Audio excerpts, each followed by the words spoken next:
So you can. So my coworker Megan got my mom a gift after I related a story. But Grandma Sue can open the card, open what's in here, and see it, and then you got to tell the story. Yes, you do know the story. Those who wish to sing will always find a song.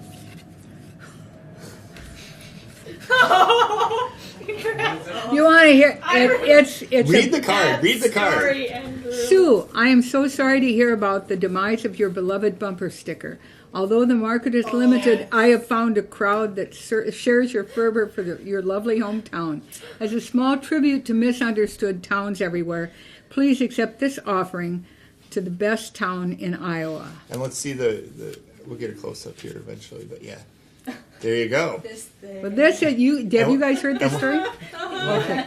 When I was a girl growing up in Storm Lake, Iowa, we had a very innocuous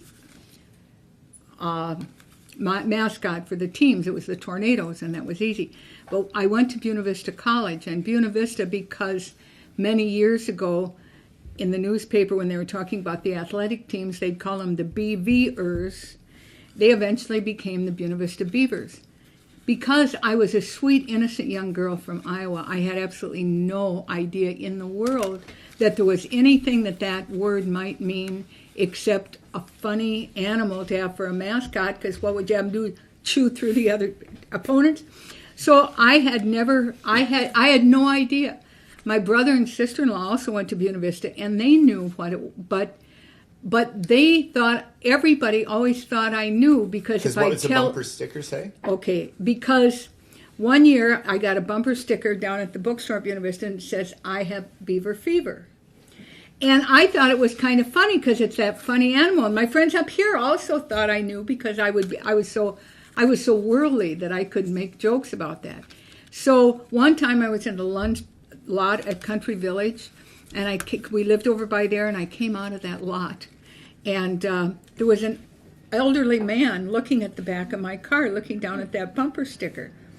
And I came up to my car, and I saw him just standing there looking, and I said, "Oh, well, that was the mascot of my college." And he said, "Mine too." And I didn't even know that he was a dirty old man, or that I wasn't. I didn't even know that. So then one day, walking down the hall, I had a Buena Vista, I still have it, a homecoming button. It had a beaver on it. And so the athletic director at our school was down further down the hall. And I said, "Hey, Jim, you want to see my beaver?" I really said that because it was a funny animal. And I still didn't get it. And then, fortunately, another English teacher in my school, who was more worldly, but exactly the same age as I, said she was going to follow me to an after-school gathering at somebody's house that I knew where it was, and she didn't. So she followed me. We got out of our cars, and she said, "What is that on the back of your car?" And I said, "Well, what?" And she said, "That." And she pointed to it, and I said, "Well, that's their Buena Vista Beaver." She said, "Sue, get it off there right now."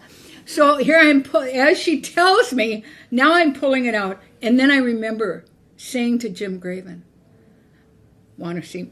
I remember a dirty old man in the lunch parking lot, because that's the cursed kind of memory I have.